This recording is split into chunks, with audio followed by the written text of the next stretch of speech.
Hi everybody, I'm Alex and welcome to Storytime. Today I have all kinds of great stories for you, and they're all about adults being very silly. Or, alternatively, they're stories about the perils of adulting. It just depends on how you look at it. Before we get into it though, I do want to do a couple of things. First up, and most importantly, I would like to introduce you to my buddy Buster, who's here, as always, to keep me company. Also, I want to let you know that if you like story times, we have so many great story times on ADL TV, and you should take a look. Also, if you're looking for something to do, we have all kinds of great kids craft projects, and you should take a look at those as well. Also, if you like kids programming, we have The Saturday Show, which is always on a theme and always excellent. Okay, I think we've covered our bases, and I think it's time to do a hello song, because you can't have a good story time without a good hello song, isn't that right? Right. All right, a 1, 2, 3.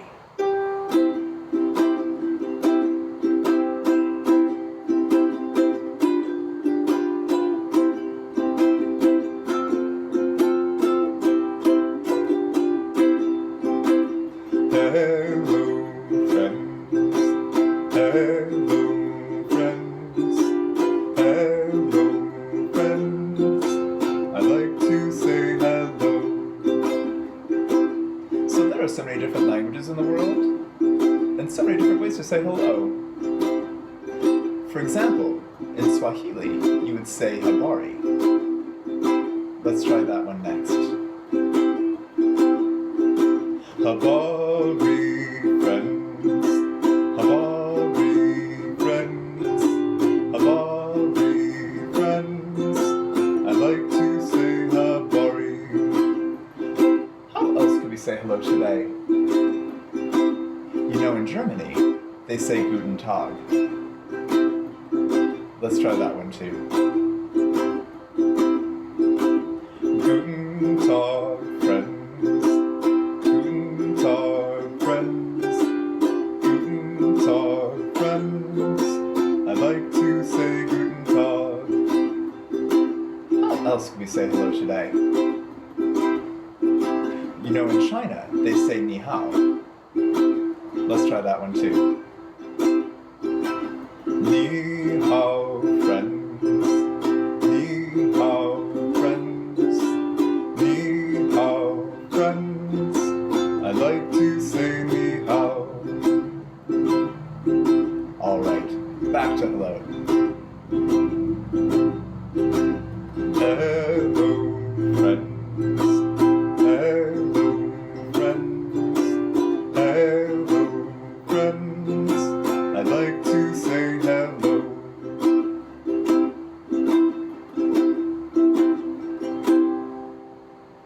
What fun.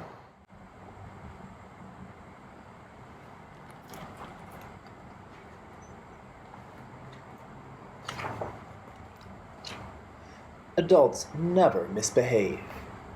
They're never selfish. They never yell. They never cry. They never interrupt. They never say bad words.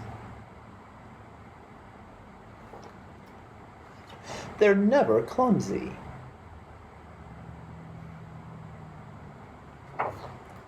They never make funny faces. They never lose their temper.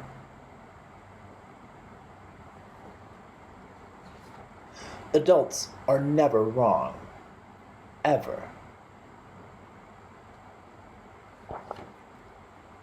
They never cheat. They never sulk. They never forget. They never blame. They're never messy.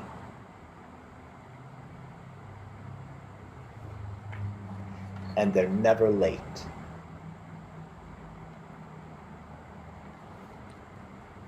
They never speak with their mouths full. They never, ever burp.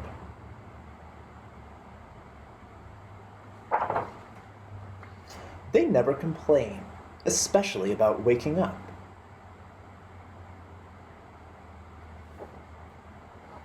They never neglect their chores.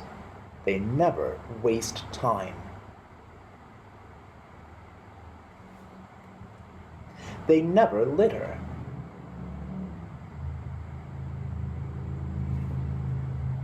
Adults are always good. So you really should be just like them. Understand?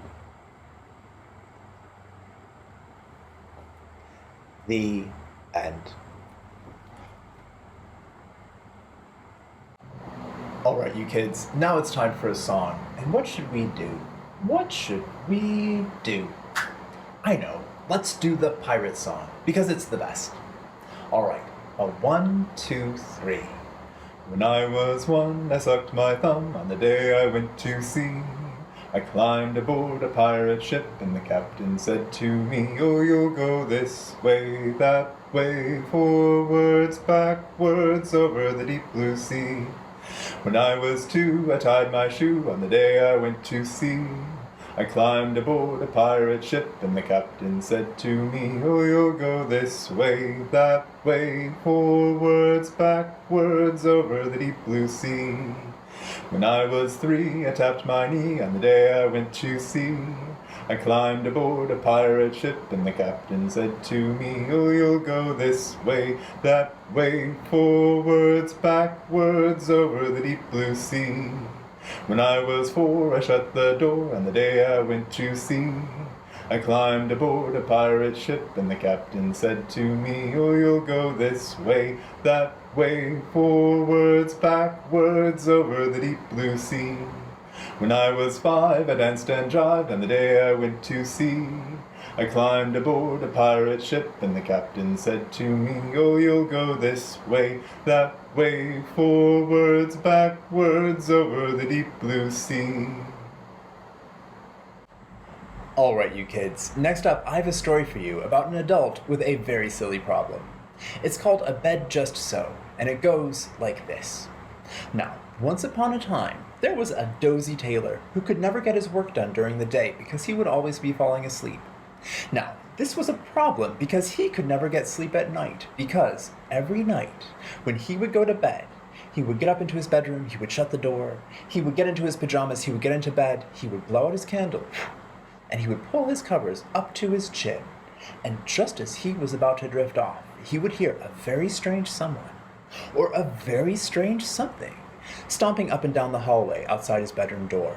And it sounded like this: stomp, stomp, stomp.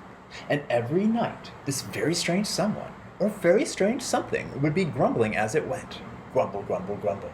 And every night, just as the tailor was finally able to start to drift off, that very strange someone, or the very strange something, would rip the covers right off the tailor's bed, and the poor tailor would be so startled by this that he couldn't catch a wink for the whole rest of the night. Well, after a while, after actually many nights of this, the poor tailor had had enough. He realized he had to do something about it. So he set off to go talk to the wise woman in his village to see what she thought he should do. Which is what he did. He got to the old wise woman's house, and he knew that this was in fact an old wise woman, because that is exactly what it said on the sign next to her front door. And the tailor marched up to that front door and knocked, knock, knock, knock. And the old wise woman answered and said, "Tailor, how can I help you today?" And the poor tailor said, "Oh, wise woman, please help me. I think that I am bewitched. There is something that is always keeping me up at night, and I cannot catch a wink, and I cannot get any work done either." And he was in such a state that the old wise woman, she felt sorry for him. But she looked him up and down, and she said, "Tailor, I don't think that you are bewitched. If you were bewitched, your hair would grow on upside down. And if you were bewitched, your feet would be on backwards. And since neither of those things are the case, I think that you, sir, have a hudgeon in your house. And how it got there, who will ever know?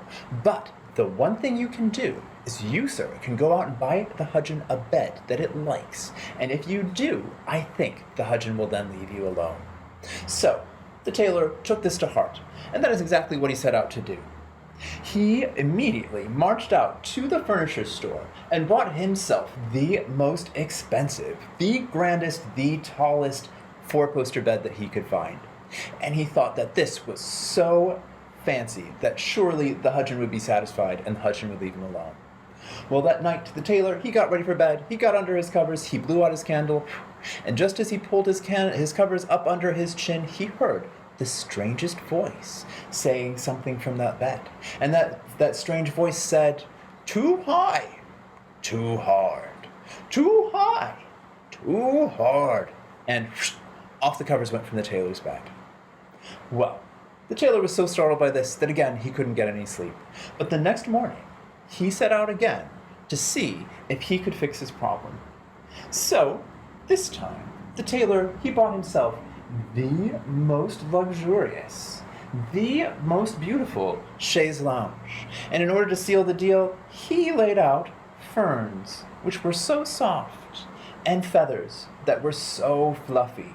And he thought, for sure, the husband would be satisfied by this. Well, that night, the tailor got into bed. He blew out his candle. He pulled up his covers, and just as he was about to nod off, he heard the strangest voice coming from the other side of the room. And that voice said, "Too soft, too tickly, too soft, too tickly." And off the covers went from the tailor's bed. Well, undeterred, the tailor decided that this time he would set out and he would buy a cupboard that would be nice and cozy for the husband. And that is exactly what he did. And if you looked inside, you would see that in fact there was a cozy little spot just for the husband to sleep. But that night, the tailor did as he always did. He got himself into bed, blew out his candle, and just as he was about to nod off, he heard that strange voice again from inside the cupboard. And that voice said, "Too dark, too stuffy, too dark, too stuffy." And off the covers went from the tailor's bed. Well, at this point, the poor tailor was feeling a little discouraged, but he set out again. And this time, he bought himself a hammock, which he strung between two chairs and set up in his bedroom on the other side. And he thought for sure, this time, the husband would be happy with what he had found. Well, that night, the tailor went into bed. He blew out his candle, pulled up his covers, and just as he was about to drift off, he heard the strangest voice coming from the hammock. That strange voice said, "Too long, too loose, too long, too loose," and off the covers went from the tailor's bed. Well, the tailor was feeling very discouraged at this point, but the tailor needed to sleep, and the tailor tried again. So this time, he bought an adorable little cradle, and he thought for sure the husband would be satisfied by this. But that night, the tailor, he got into bed, he blew out his candle, he pulled his covers up to his chin, and just as he was about to drift off, he heard that strange voice from the cradle. And that voice said, "Too teeter, too totter, too teeter, too totter," and off the covers went from the tailor's bed. Well, the tailor was completely distraught at this point. He was sure that he was never, ever going to get another good night's sleep. But as the tailor was sitting on his dining room table, helping himself to a snack, he saw in front of him the shell of an acorn he had just eaten, and it looked just like this. And the tailor, being a tailor, had some cotton, which he put inside to make it nice and soft. And the tailor, he also found a beautiful little red leaf to put on top as a little blanket. And the tailor said, "Well, I have tried literally everything else, but this is the last thing I could think of, and maybe, just maybe, the husband would be satisfied with this." So that night, the tailor did as he always did. He got himself ready for bed, he got himself under his covers, he blew out his candle, and when he was just about to drift off to sleep, he glanced over at that acorn sitting on at that walnut sitting on the windowsill in his bedroom. And he could hear this tiny little voice, but he couldn't quite make out what it said. So he got out of bed.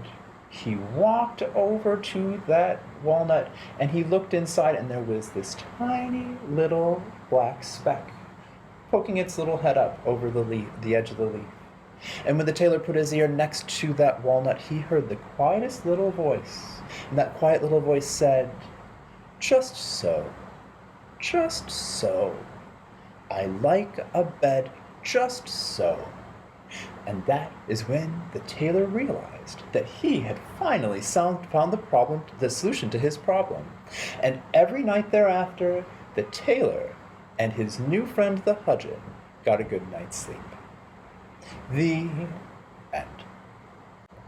Alright, you kids, it's time for another song, and this time we're gonna do the Grendel, Duke of York, because I love it.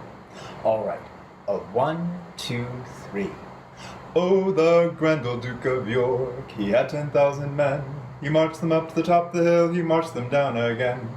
And when you're up, you're up, and when you're down, you're down. And when you're only halfway up, you're neither up nor down.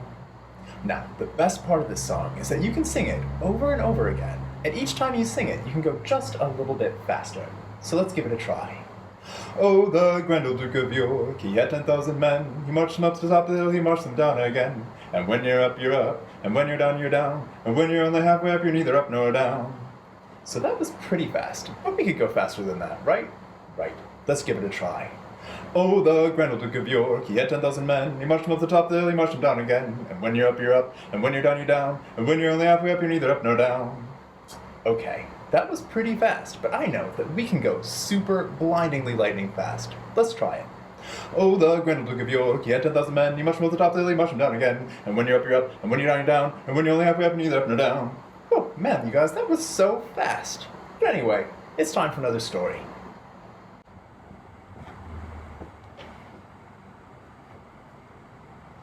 Matilda Macaroni wanted to try quiche. Her parents did not. The list of things Mr. and Mrs. Macaroni would eat was very short. They would eat chicken, but only in nugget form with barbecue sauce. Or elbow macaroni, but only mixed with orange-colored powder from a packet. Or burgers, but only from a bag with ketchup, fries, and a toy. Or they would eat grilled cheese, but only on white bread cut into triangles. Or pizza, but only topped with pepperoni and delivered to their door. They would also eat cereal, but only if it was sugary and turned the milk a different color. They refused to even try anything else. Matilda first discovered that she liked other foods when Grandma Macaroni brought over a pot of jambalaya for a surprise treat one evening. Yuck, Matilda's dad said when he saw the pot. No way, Matilda's mom said when she smelled the steam. They pushed their plates to the center of the table and sulked. But Matilda was curious. The jambalaya was interesting. It was surprising. It was delicious. After that, Matilda tried new foods whenever she could. She got gumbo and goulash at Grandma's, sampled some sushi at a sleepover, and polished off a plate of pork paprikash on a playdate. But soon she realized that if she ever wanted to eat more than nuggets and noodles at home, she would have to commandeer the kitchen and cook for herself. Matilda practiced with a willing grown-up whenever she could. Soon she had perfected paella, mastered miso soup, and conquered croquettes. She wanted to share every dish with her parents. She knew that they would enjoy them if they would only try them. So soon she came up with a plan. I'll handle dinner tonight, she said one morning at breakfast. No quiche, her mom said. Nothing funny, her dad added. Burgers, Matilda said. Just burgers. Her parents were both running late, so they slurped the bright purple milk from the bottom of their bowls and agreed. That night, Matilda's parents stared skeptically at the food in front of them. This doesn't look like what I like, her dad whined. It's a hamburger, Matilda said innocently. I'm going to go warm up some leftovers, her mom said. The fridge is empty, her dad yelped. No pizza, no nuggets. This is what's for dinner, Matilda said. If you're hungry, you can eat. If you're not, don't. But I made this, and this is what we're having. You made this? Mrs. Macaroni asked. She lifted the bun and peered at the patty. There are mushrooms on it, and green things. That's arugula, Matilda said. You're going to love it. Mrs. Macaroni raised one eyebrow, but then her stomach growled loudly. Our daughter made this, she said to her husband. She took the teeniest, tiniest bite. It's interesting, she said, chewing slowly. It's surprising. It's delicious. Mr. Macaroni smiled politely at Matilda and took a teeny tiny bite of his own. Hey, this isn't bad, he said. Actually, it's good. I can make it again, Matilda said as her parents chowed down. But I was thinking that maybe I could try to bake a quiche first. I don't think you should do any more cooking, her dad replied. I think we should do it together. We can take turns picking recipes, her mom said. We might not like everything, but we promise to try anything, her dad finished. The next night, Matilda and her parents sprinkled flour on the counter. They rolled out dough before filling it with eggs, spinach, bacon, Swiss cheese, and more. The quiche was a hit, as was just about everything they made. Amazing, Grandma exclaimed when she saw that Mr. and Mrs. Macaroni started eating with no complaints. Matilda, you've done a great job of getting them to try new foods. Thank you, said Matilda. Now if I could only get them to keep their room clean. The end. All right, you kids. Next up, I have a story for you about people stressing out about home ownership, which is just about the adultiest thing that adults do. It's called Mr. Pine's Purple House, and it goes like this. Once upon a time, there was a man called Mr. Pine who lived in a little white house next to 50 others, which were all in a line, and they were all on a street called Vine. Now, all was well in the neighborhood until one day Mr. Pine was walking home from work when he noticed how much all the houses were alike, and a thought occurred to him. He thought to himself, how is anyone ever going to know which of these houses is mine? How would anyone ever walk by my front door and say to themselves, ah, that there is the house of Mr. Pine? Now, this is a very small thing, but it's a thing that worried him so much that poor Mr. Pine could not stop thinking about it for 5 days. But after the end of 5 days, suddenly a thought occurred to him. One morning he was sitting in his chair and he thought, wait, if I planted a pine tree at the end of the sidewalk that leads up to my front door, that would make everyone know that that house belongs to me. They would be walking by my door and they would say, ah, that there is the house of Mr. Pine, because it has a pine tree out front.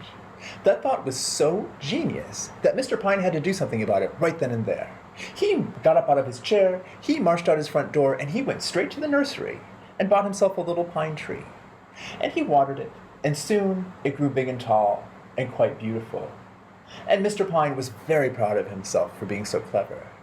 The trouble is, all of his neighbors noticed too, and they all liked the idea. His neighbor Mr. Tan looked out his front window and said, ah, what a lovely tree, I wish I had one. And Miss Petunia on the other side looked out of her front window and said, oh, what an elegant touch, I wish I had something like that too. And every other neighbor thought something quite similar, and sooner or later, every single one of his neighbors had planted a pine tree, and every single one of those houses looked exactly the same again. And this made Mr. Pine very sad. So, Mr. Pine set to work again. He racked his brain, and he thought for 5 days about what he could possibly do. And then it suddenly occurred to him, well, I grew a pine tree, and that didn't work. But what if I planted some lovely flowers and put them on the other side of my sidewalk? And that way everybody walking by would know that the house belongs to me. And that's what he did. And it looked quite lovely. And Mr. Pine was very proud of himself.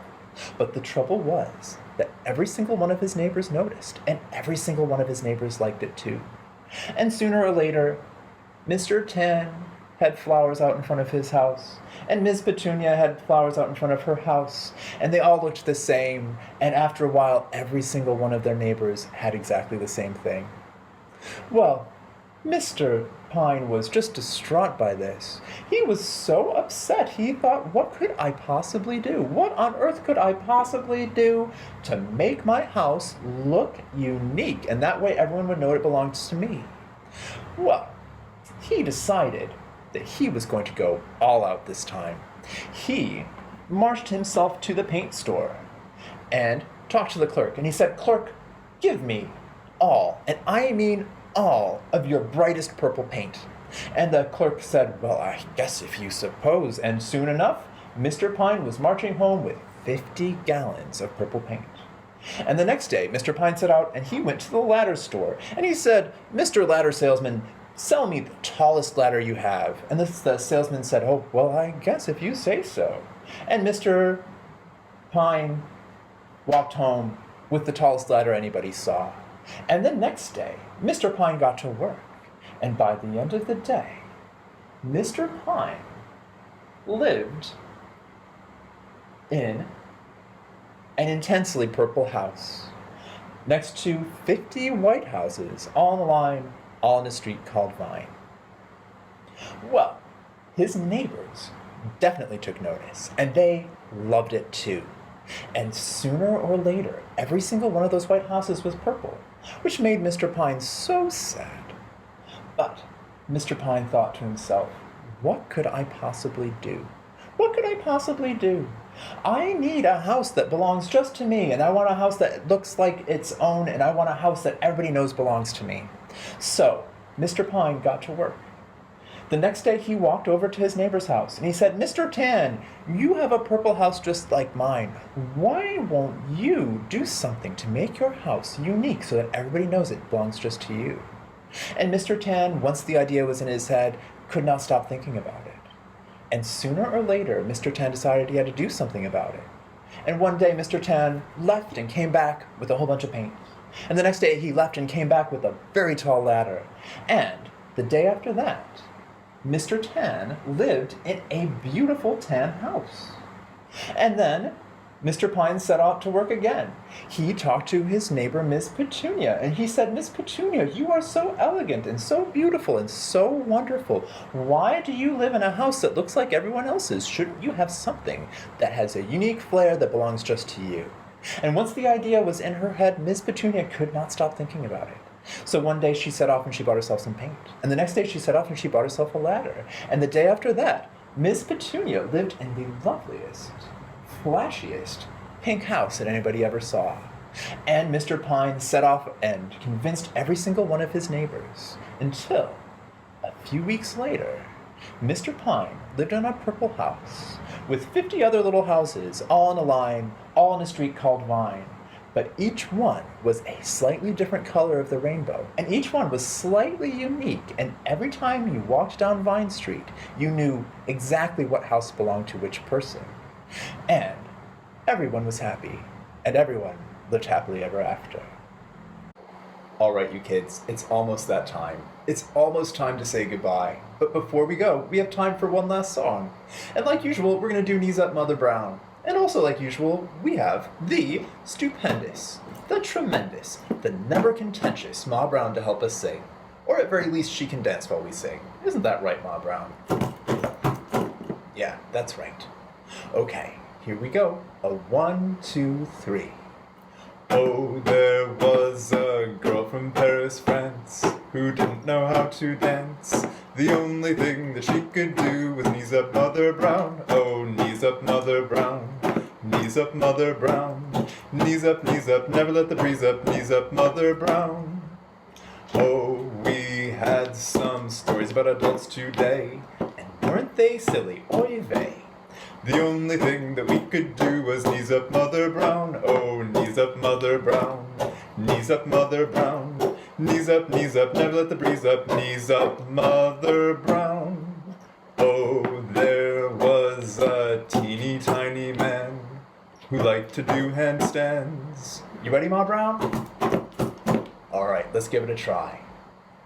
1, 2, 3. Oh, we only made it to 3. Oh well, there's always next time. The only thing that we could do was knees up, Mother Brown. Oh, knees up, Mother Brown. Knees up, Mother Brown. Knees up, never let the breeze up. Knees up, Mother Brown. Okay, one last time. Oh, there was a girl from Paris, France, who didn't know how to dance. The only thing that he could do was knees up, Mother Brown. Oh, knees up, Mother Brown. Knees up, Mother Brown. Knees up, never let the breeze up.